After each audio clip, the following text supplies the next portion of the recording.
Welcome back to our channel Vidyavriksh. आज हम लोग इस वीडियो में के माध्यम से एक नई टॉपिक की बात करेंगे। त्वरण। त्वरण क्या होता है?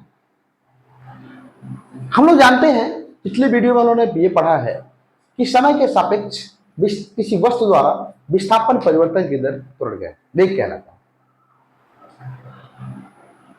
बहुत समय पहले फादर ऑफ फिजिक्स कहे जाते हैं, father of experimental father of physics कहे जाते हैं गैलीलियो। गैलीलियो जब गति पर अध्ययन कर रहे थे तो गैलीलियो ने देखा कि समय के सापेक्ष जब कोई वस्तु एक स्थान से दूसरे स्थान पर गतिशील होती है तो वस्तु में विस्थापन तो होता ही है और विस्थापन परिवर्तन की दर वेग कहलाता है। लेकिन जब कोई वस्तु एक स्थान से दूसरे स्थान पर स्थानांतरित होती है तो उसके वेग में भी परिवर्तन होता है। जैसे जैसे समय बढ़ता है वैसे वैसे वेग या तो बढ़ता है या तो घटता है। ठीक है, जब किसी वस्तु को हम बल लगाएं, निरंतर बल कार्यरत करें तो वस्तु का वेग निरंतर बढ़ता रहेगा और जब वस्तु पर बल लगाना छोड़ दें तो वस्तु धीरे धीरे धीरे धीरे वस्तु के वेग में कमी आने लगती है।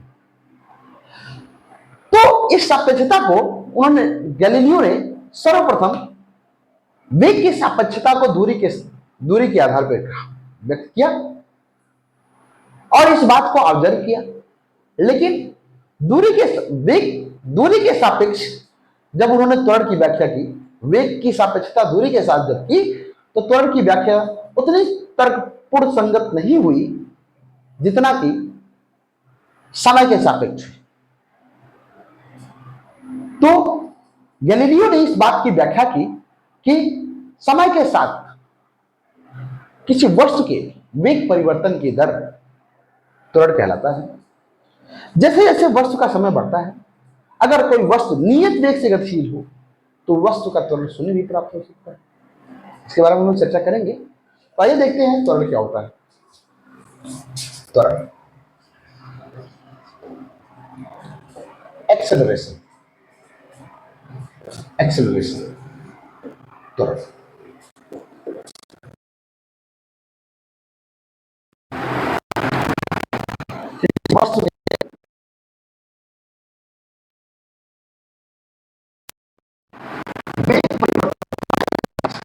वस्तु की समय के सापेक्ष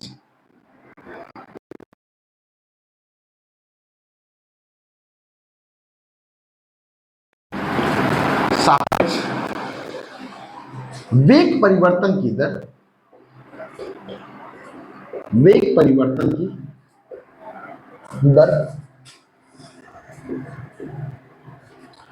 त्वरण कहलाता है।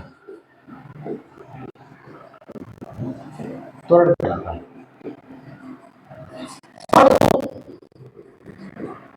को स्मॉल ए से स्मॉल वेक्टर ए से प्रदर्शित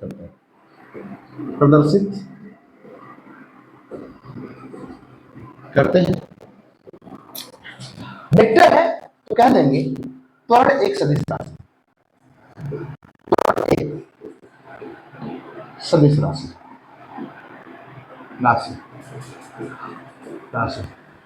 ये बात आप हमेशा याद रखिएगा कि त्वरण की व्याख्या किसने की थी?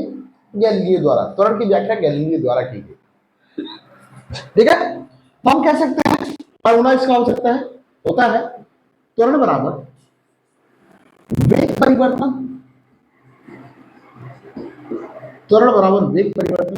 बटे में समय। ठीक है, यदि मान लीजिए कि कोई वस्तु है यहां से ए बिंदु से बी बिंदु तक गतिशील है और वस्तु का वेग, प्रारंभिक वेग u ए बिंदु पर u है और बी बिंदु पर v है। ठीक है, इसके बीच जो समय है वो t हो तो कह सकते हैं a बराबर v है ना, v माइनस u बटे t। ठीक है,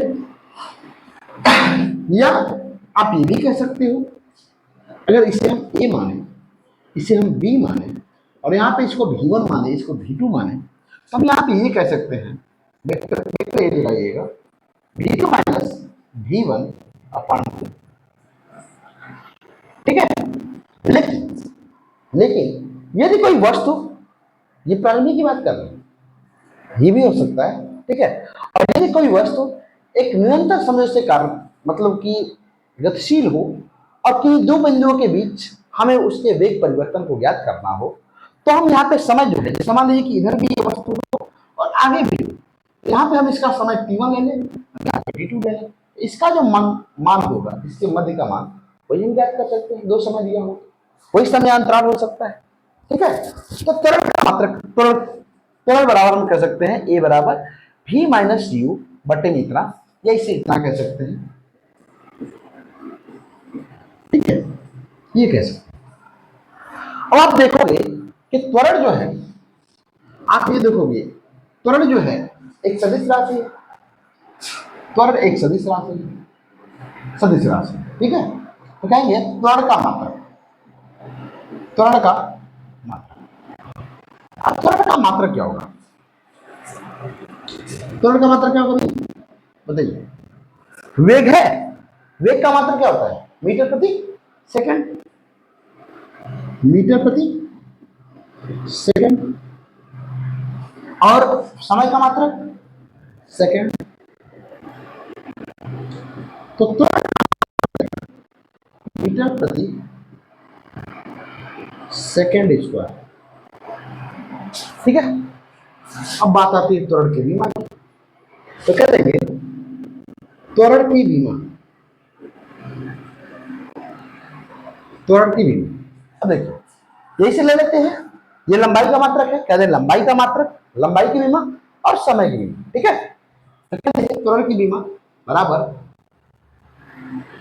लंबाई की विमा बटे में समय की विमा, समय की विमा, इसका हम स्क्वायर करते हैं। लंबाई की विमा कितनी होती है भाई, यल होती है, समय की विमा ये हो गया माइनस यल टी पे माइनस, ये हो गया हमारा त्वरण की विमा। त्वरण की विमा हो गई और ये हमारा त्वरण क्या हो गया, मात्रक हो गया। बात समझ आ रही है, त्वरण की परिभाषा समझ में आई है। किसी वस्तु की समय के सापेक्ष वेग परिवर्तन के दर त्वरण कहलाता है। इंग्लिश से अगर बात करें इसकी, the rate of change of velocity with respect to time is known as acceleration, है ना।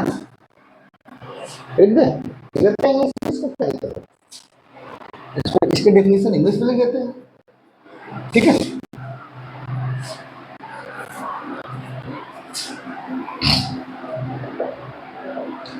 The rate of change of velocity with respect to time, with respect to time is known as acceleration, acceleration। और लिख देंगे acceleration is the vector quantity, acceleration is the vector quantity, vector quantity। ठीक है, acceleration is the vector quantity, ये कह सकते हैं acceleration, है ना। ये हो गया वेलोसिटी डिफरेंस, ठीक है, परिवर्तन, ठीक है, टाइम, है ना, तो वेलोसिटी डिफरेंस अपॉन टाइम, ये कह सकते हैं। ये फार्मूला हो गया हमारा, ये मीटर प्रति सेकंड। इसका शॉर्ट फॉर्म अगर लिखना चाहिए तो आप ये लिख सकते हैं मीटर प्रति सेकंड इसका। ठीक है, अगली बात करेंगे, अगली पॉइंट इसमें है औसत त्वरण। लेकिन औसत त्वरण की बात से पहले एक बात हम लोग और सीखेंगे। औसत त्वरण तो अगली टॉपिक है, अगली इसमें पॉइंट है, लेकिन एक चीज और सीखेंगे जो आप लोगों के लिए मोस्ट इंपोर्टेंट होगा, हेल्पफुल होगी चीजें। ठीक है, अब हम लोगों ने सीखा कि जो त्वरण होता है वेग परिवर्तन,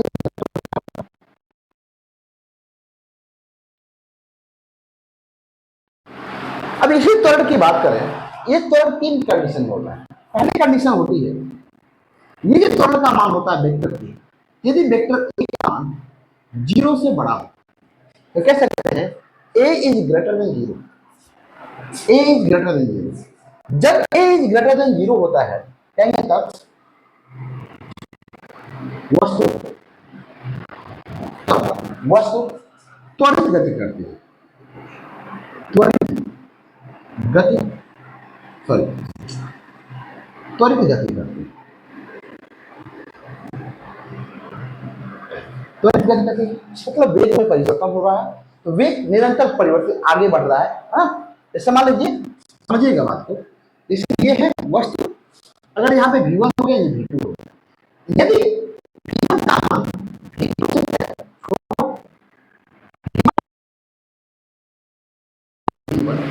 कहने वाला पॉजिटिव है, जब पॉजिटिव आएगा तो वस्तु की जो गति होगी बढ़ेगी, है ना, वस्तु की गति निरंतर बढ़ रही है, तो जब वस्तु की गति निरंतर बढ़ रही है तो आप कह सकते हो वस्तु का त्वरण भी निरंतर परिवर्तित हो रहा होगा, बढ़ रहा होगा। ठीक है, तो जब वस्तु का जो त्वरण होता है ए इज ग्रेटर देन 0 होता है तो वस्तु त्वरित गति कर रही होती है, सॉरी त्वरित गति करती, ठीक है, आगे की तरफ गति करती है, लेकिन जब समझ रहे हैं इसकी गति निरंतर बढ़ती रहेगी।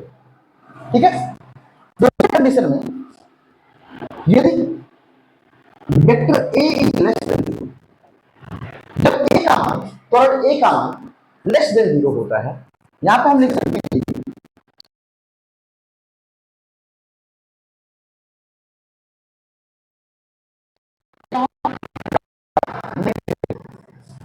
हैं तब वस्तु यहाँ पे मंदन हो रहा है, मंदन मतलब वस्तु की जो गति है धीरे धीरे निरंतर कम हो रही है। ठीक है, वस्तु रुकने के आकार पे, तो कह सकते हैं वस्तु की गति, वस्तु मंदित गति करती है, मंदित मंदित गति करती है, वस्तु की गति मंदित होती है। यहाँ पे क्या होता है इस कंडीशन में, ये हमारी जो कंडीशन थी करती है, यहाँ पे करती है। ठीक है, यहाँ पे ये कंडीशन होगी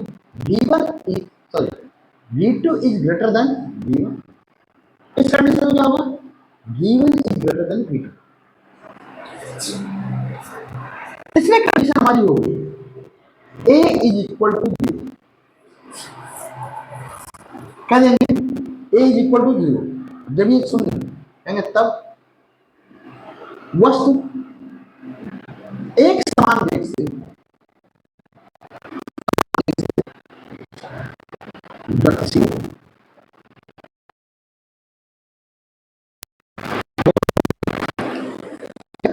यहाँ पे होगा V1 is equal to V2। ये तीन मोस्ट इंपोर्टेंट कंडीशन है किसके लिए, एक्सेलरेशन के लिए। यदि कभी आपको ये समझ में आए, यदि त्वरण धनात्मक आ रहा है तो आप एक बात ये जान सकते हैं कि वस्तु की गति निरंतर बढ़ रही है, तो कह देंगे ऐसी गति त्वरित गति कहलाती है। यदि ए का मान नेगेटिव आ रहा है तो आप कह सकते हो वस्तु की गति मंदित हो रही है, धीरे धीरे रुक रही है और कुछ समय बाद वो वस्तु इस विरामावस्था को प्राप्त कर लेगी। लेकिन अगर ए का मान शून्य प्राप्त होता है तो आप ये डिफाइन कर सकते हो कि वस्तु जो है वो एक समान वेग से गतिशील है, उसके वेग में कोई परिवर्तन नहीं, प्रत्येक स्थानों पर उस वस्तु का वेग क्या है, समान। जिस तरीके से पृथ्वी सूर्य के चारों तरफ चक्कर लगाती है, ठीक है, तो उससे हमें एक समान गति कर सकते हैं। समझ आ रही बात? चलिए अगला इसी पढ़ते हैं त्वरण के बारे में। त्वरण की अगली टॉपिक होगी हमारी औसत त्वरण, औसत त्वरण, औसत त्वरण, इसे हम लोग कहते हैं average, average acceleration, average acceleration, average acceleration.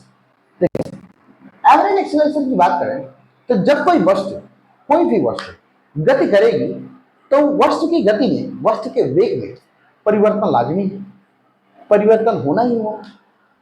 ठीक है, या तो वेग कम हो, निरंतर कम हो, या ज्यादा हो, या अप डाउन होता रहे, है ना, ज्यादा हो जाए फिर कम हो जाए, तो ये परिवर्तन होना लाजमी है।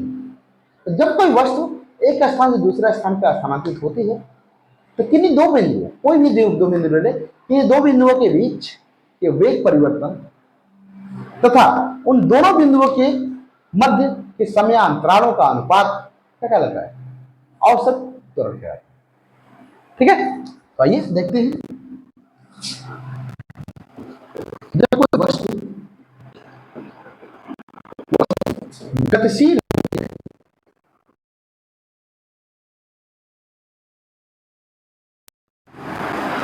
तो वस्तु के वेग में परिवर्तन होता है, वस्तु के वेग में परिवर्तन होता है। अतः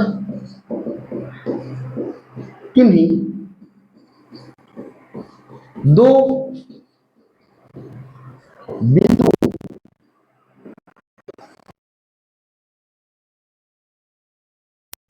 स्थिति, ठीक है, बिंदु भी लिख सकते हैं, स्थिति भी लिख सकते हैं, कि दो बिंदुओं या स्थितियों के मध्य वेग परिवर्तन एवं समयांतराल का अनुपात औसत त्वरण कहलाता है। औसत त्वरण कहलाता है। ठीक है, कह सकते हैं माना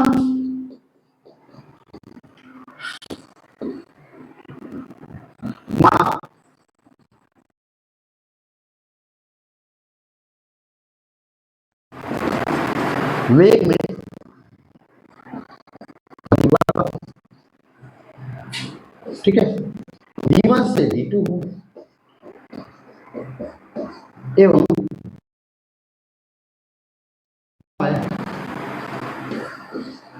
क्रमशः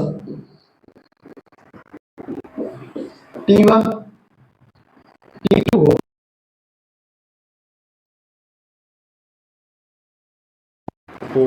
तो त्वरण औसत त्वरण बराबर कह लेंगे v2 माइनस v1 बटे में t2 माइनस t1। ये हमारा हो जाएगा औसत त्वरण। ठीक है, ये हमारा हो गया क्या? औसत त्वरण। ये हम एवरेज एक्सेलरेशन, सॉरी यहाँ पे लिखा ना एवरेज एक्सेलरेशन हम लोग फाइंड आउट करेंगे। ठीक है, अगला देखें। अगली पॉइंट हम लोग की अगली पॉइंट होगी हम लोग की तात्क्षणिक त्वरण।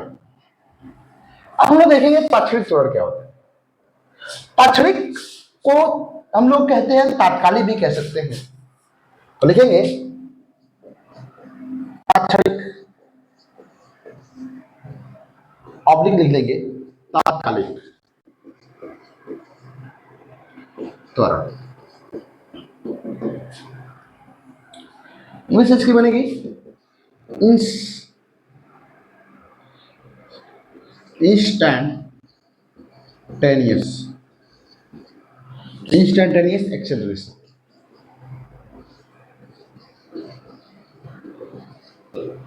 इंस्टैंटेनियस एक्सेलरेशन, ठीक है। अब देखिए इंस्टैंटेनियस एक्सेलरेशन क्या होता है। जब कोई वस्तु, अभी हमने बताया कि जब कोई वस्तु वेग परिवर्तित होता है, कोई वस्तु गति करती है तो वेग में परिवर्तन लाजमी है, परिवर्तन होना ही होना है ना। तो परिवर्तन होगा, और जब वस्तु के वेग में परिवर्तन होगा तो त्वरण कहलाएगा। तो वही वस्तु के वेग में परिवर्तन अगर सूक्ष्म समय के लिए हो, वह समय डेल्टा टी टेंड टू 0 हो, जो समयांतराल हो लगभग शून्य के अकॉर्डिंग हो, किसी क्षण की बात की जाए तो उस क्षण पे वस्तु के वेग में परिवर्तन जो होता है वही कहलाता है क्या? तात्कालिक। तो लिखेंगे, ऐसा लिख देंगे, किसी वस्तु के वेग में डेल्टा टी टेंड टू 0 समयांतराल, वेग में डेल्टा टी टेंड टू 0 समयांतराल में वेग परिवर्तन इधर तात्कालिक या तात्क्षणिक कह सकते हैं। तात्कालिक त्वरण कहलाता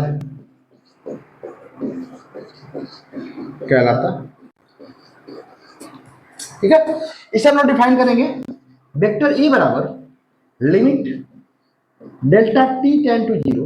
देखिए हमने लिखा ये जो समय है लगभग जीरो के बराबर है ना, इसका झुकाव जीरो की तरफ हो, नगण्य सूक्ष्म समयांतराल कह सकते हैं, नगण्य।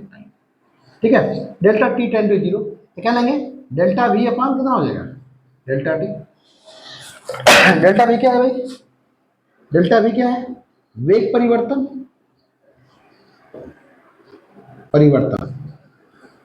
डेल्टा टी तात्कालिक समय। ठीक है, तात्कालिक समय। तो ये हो गया। और हम जानते हैं एक चीज कि limit delta t tend to zero delta x upon delta t था, हम लोग इसको delta x upon delta t लिखे थे। और यही हमारा क्या था, यही हमारा क्या था, वेग था v के बराबर। ठीक है, तो क्या हम लोग limit delta t tend to zero delta v upon delta t को d v upon d t लिख सकते हैं, लिख सकते हैं। ठीक है, तो कहेंगे वेक्टर इतना, vector a is equal to d v upon d t. ये जो होगा हमारे वेक्टर क्वांटिटी। ठीक है, वेग जो होता है वेक्टर क्वांटिटी होता है। अच्छा, एक चीज और हम लोग देख लिए कि ये जो होता है v का मान इतना होता है, तो क्या हम लोग लिख सकते हैं इतना d अपान डी टी, और ब्रैकेट में v के स्थान पे क्या लिखेंगे, dx upon dt। dx x vector होता है डिस्प्लेसमेंट। ठीक है, तो क्या देंगे dx अपान dt। त्वरण हमारा हो जाएगा, देखिए d का d में मल्टीप्लाई करेंगे d2 x, ये अवकलन है याद रहे, है ना, अपान dt2, इसे स्क्वायर में पढ़ करके d2 x अपान dt2 पढ़ेंगे। ठीक है, तो ये हमारा हो गया। तो देखिए ये जो त्वरण है ये डिस्प्लेसमेंट के टर्म में है, और ये जो त्वरण है ये वेलोसिटी के टर्म में है ना, वेग के टर्म में ये है, ये किसके टर्म में है, विस्थापन के टर्म में। हम ये लिख सकते हैं, ये हमारा फार्मूला बनेगा dv upon dt is equal to dx upon dt। ये जो होता है, ये जो फार्मूला बनता है, ये जो फार्मूला बनता है ये एक एक्स के टर्म होता है ना, एक्स अक्ष के सापेक्ष ये होता है। लेकिन अगर हम कहें तीनों अक्षों के सापेक्ष एक्स वाई जेड जो गतियां होती हैं वो 1 डायमेंशनल, 2 डायमेंशनल और 3 डायमेंशनल गति तीन है ना, 3 प्रकार की होती है, एक बीमी, द्विबीमी और त्रिविमी। तो यदि कोई वस्तु त्रिविमी गति कर रही हो तो उसके लिए जो हमारा त्वरण होता है वो हम लिख सकते हैं d r d two r upon d x, sorry d two r upon d t two vector. ये त्रिविमी सापेक्ष है, और इस आर का जो मान होता है वो है एक्स आई प्लस वाई जे कैप प्लस के त्रिविमी सापेक्ष, त्रिविमी के सापेक्ष। यदि कोई वस्तु तीनों अक्षों के सापेक्ष गति कर रही हो तो उसके लिए ये लिख सकते हैं, एक अक्ष के सापेक्ष ये लिख सकते हैं, और ये विस्थापन के सापेक्ष, और ये किसके रूप में हो गया, त्वरण किसके रूप में, वेग के रूप में। ठीक है, तो ये चीजें आपको समझ में आ रही होंगी कि त्वरण, तात्कालिक त्वरण क्या होता है, और सबसे ज्यादा हम लोग इसी का उपयोग करते हैं, है ना, सबसे ज्यादा उपयोग हम लोग इसी का करते हैं, तात्कालिक का मोस्ट इंपोर्टेंट ये होता है। तो आई होप आपको चीजें समझ में आ रही होंगी, त्वरण के बारे में समझ में आया हो। ये हमारा त्वरण हो गया। ठीक है, एक चीज हम लोग और देखते हैं, एक चीज और देख लेते हैं, ये त्वरण हो गया। एक चीज और देख लेते हैं, गुरुत्वीय त्वरण। गुरुत्वीय त्वरण भी जो होता है वो भी हमारा त्वरण ही कहलाता है, जो ग्रेविटी के अकॉर्डिंग होता है। तो आप लोग के दिमाग में एक प्रश्न ये बनना चाहिए या बन रहा होगा कि जब कोई वस्तु पृथ्वी, जैसे मान लीजिए कोई वस्तु है और ये पृथ्वी तल की ओर, ये हमारी पृथ्वी बन गई, पृथ्वी तल की ओर h ऊंचाई से गिर रही है। तो क्या अभी अभी तो हमने बताया, आपके दिमाग में ये बनना चाहिए, ये प्रश्न उठना चाहिए कि जब कोई वस्तु यहां से हम समान रूप से किसी वस्तु को छोड़े, यहां पे हो और वस्तु को छोड़े, और वस्तु जो हो वो पृथ्वी तल की तरफ आए गिरे, तो क्या जितना यहां होगा v1, क्या उतना यहां पे भी था v2, क्या v1 और v2 बराबर होंगे? होंगे नहीं, v1 और v2 में परिवर्तन होगा, v2 का जो मान होगा वो v1 से क्या होगा, ज्यादा होगा। तो क्या यहां पे भी त्वरण परिवर्तित हो रहा है? ये वस्तु जो गुरुत्वीय त्वरण के अधीन काम कर रही है, गुरुत्व के अधीन काम कर रही है, गुरुत्वीय त्वरण लग रहा है, ठीक है, ये गुरुत्वीय त्वरण लग रहा है, तो क्या यहां पे कोई परिवर्तन होगा? ये बड़ा ही इंपॉर्टेंट प्रश्न है, बड़ा ही रोचक प्रश्न है कि क्या यहां पे भी परिवर्तन होना चाहिए? जी हाँ, परिवर्तन होना चाहिए, लेकिन ये परिवर्तन होता नहीं। आप देख पा रहे होंगे यहाँ पे एक फोर्स वर्क करता है, जब कोई वस्तु पृथ्वी तल की ओर आकर्षित होती है तो उसके बीच एक फोर्स वर्क कर रहा होता है, जिसे हम लोग कहते हैं गुरुत्वाकर्षण। हमारा ह्यूमन बॉडी हो गई, हमारी ह्यूमन बॉडी, और यहाँ पे लगता है गुरुत्वाकर्षण बल, और कोई भी वस्तु गुरुत्वाकर्षण बल, कोई भी वस्तु, पृथ्वी जो है किसी वस्तु को अपनी तरफ गुरुत्वाकर्षण बल के अकॉर्डिंग खींचती है, ठीक है, गुरुत्वाकर्षण बल के अकॉर्डिंग। तो ये जो त्वरण होता है, क्या इसकी, और यही तो जिसके अकॉर्डिंग ये खींची जाती है वही गुरुत्वीय त्वरण कहलाता है। जी, गुरुत्वीय त्वरण, गुरुत्वीय त्वरण। इस गुरुत्वीय त्वरण का जो मान होता है 9.8 मीटर प्रति सेकंड स्क्वायर, ये मान नियत होता है, ये बदलता नहीं, ठीक है। लेकिन इसी गुरुत्वीय त्वरण का मान पृथ्वी के ध्रुव पर, पृथ्वी के ध्रुव पर इसी गुरुत्वीय त्वरण का मान 10 मीटर प्रति सेकंड स्क्वायर होता है मैक्सिमम। अगर आपसे कभी पूछ दिया जाए कि गुरुत्वीय त्वरण का मान किस स्थान पर सबसे अधिकतम होता है, तो आप बता सकते हो पृथ्वी के उत्तरी ध्रुव और दक्षिण ध्रुव, दो ध्रुव होते हैं, तो किसी भी ध्रुव पर, पृथ्वी के किसी भी ध्रुव पर गुरुत्वीय त्वरण का मान सबसे अधिकतम होता है, 10 होता है, 10 मीटर पर सेकंड। अब ये क्यों होता है? ये इसलिए होता है, गुरुत्वीय त्वरण जी का मान ये इसलिए सबसे अधिकतम होता है क्योंकि पृथ्वी के केंद्र से ध्रुव की जो दूरी है वो सबसे अधिकतम है। ये जो त्रिज्या है पृथ्वी के केंद्र से ध्रुवों की जो बीच की दूरी है ये सबसे अधिकतम है। इसी कारण से यहाँ पे जो गुरुत्वीय त्वरण जो लगता है पृथ्वी के ध्रुव पर वो सबसे अधिकतम है, ठीक है। ये भूमध्य रेखा पे होता है 9.8, और जैसे जैसे भूमध्य रेखा से हम लोग, भूमध्य रेखा से जैसे जैसे हम लोग पोल की तरफ जाते हैं, ध्रुव की तरफ जाते हैं, वैसे वैसे गुरुत्वीय त्वरण के मान में क्या होता है, वृद्धि होने लगती है। लेकिन बात हमारी ये थी कि क्या कोई वस्तु जब गति करती है गुरुत्व के अधीन, तो क्या वस्तु के गुरुत्वीय त्वरण में परिवर्तन होता है? तो नहीं। यहाँ पे मोस्ट इंपोर्टेंट टॉपिक लिखेंगे, मोस्ट इंपोर्टेंट पॉइंट लिखेंगे, है ना। पॉइंट लिखने वाले हम लोग, ये गुरुत्वीय त्वरण,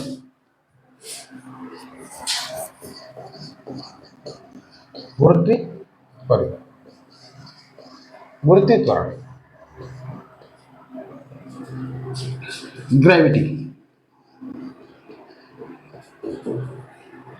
ग्रेविटी जो होती है जनरली हम जानते हैं 9.8 इसका मान होता है, जी का मान मीटर प्रति सेकंड। इसका मान जो होता है जी का मान हम लोग लेते हैं 10 मीटर प्रति सेकंड भी लेते हैं, अभी मैंने बताया क्यों लेते हैं, स्क्वायर होता है इसका मात्रा, ठीक है। अब बात क्या आती है, इसमें दो पॉइंट लिखेंगे। गुरुत्वीय त्वरण, गुरुत्वीय त्वरण पृथ्वी तल से अल्प दूरी पर, अल्प दूरी पर परिवर्तित नहीं होता, परिवर्तित नहीं होता है। मतलब यदि कोई वस्तु हो वो पृथ्वी तल से 100-200 फीट की ऊंचाई पे हो, 1000 फीट की ऊंचाई पे हो, तो उसके गुरुत्वीय त्वरण में ज्यादा कोई परिवर्तन देखने को नहीं मिलता है। लेकिन दूसरी पॉइंट, यदि पृथ्वी तल से ऊंचाई, पृथ्वी तल से ऊंचाई अधिकतम हो तो गुरुत्वीय त्वरण जी के मान में अल्पतम परिवर्तन देखने को मिलता है, परिवर्तन देखने को मिलता है, तो मिलता। ठीक है, ये दो बातें याद रखिएगा। और ये कितना परिवर्तित होता है, इसका मान किस तरीके से परिवर्तित होता है, इस बात की व्याख्या हम लोग सरात्मक गुरुत्वाकर्षण के बल में, जब सरात्मक गुरुत्वाकर्षण हम लोग पढ़ रहे होंगे, है ना, गुरुत्वीय त्वरण की व्याख्या वहां पे हम लोग करेंगे। कितनी ऊंचाई बढ़ जाएगी तो गुरुत्वीय त्वरण के मान में क्या परिवर्तन देखने को मिलेगा, इसका मैथमेटिकल कॉन्सेप्ट हम लोग उसी में यूनिवर्सल ग्रेविटेशन जो चैप्टर आएगा उसमें हम लोग इसको देखेंगे। यहाँ पे सिर्फ हम लोग त्वरण समझ रहे हैं, तो त्वरण समझ लीजिए कि त्वरण क्या होता है। ठीक है, क्योंकि देखिए हर एक टॉपिक को अलग अलग तरीके से डिफाइन किया गया है, और प्रत्येक टॉपिक को समझने के लिए उसके बेस को जानना बहुत जरूरी है। और जब तक किसी टॉपिक का बेस हम नहीं जान पाएंगे तब तक उस टॉपिक को समझना नामुमकिन। विश्व ग्रेविटी का जो फार्मूला होगा वहां पे हम लोग डिराइव करेंगे गुरुत्वाकर्षण बल के नियम के अनुसार। पहले गुरुत्वाकर्षण बल को डिराइव करेंगे, फिर उसके आधार पे इसको भी हम लोग फाइंड आउट करेंगे। ठीक है, तो आई होप आपको चीजें समझ में आ रही होगी। त्वरण और गुरुत्वीय त्वरण की व्याख्या आपको समझ में आई होगी, गुरुत्वीय त्वरण क्या है ना, और त्वरण क्या होता है। ठीक है, चीजें समझ में आ रही हैं? अगर समझ में नहीं आ रही है तो कमेंट कर सकते हैं। ठीक है, तब तक के लिए देखते रहिए Vidyarich. Thanks for watching the Vidyarich. Okay.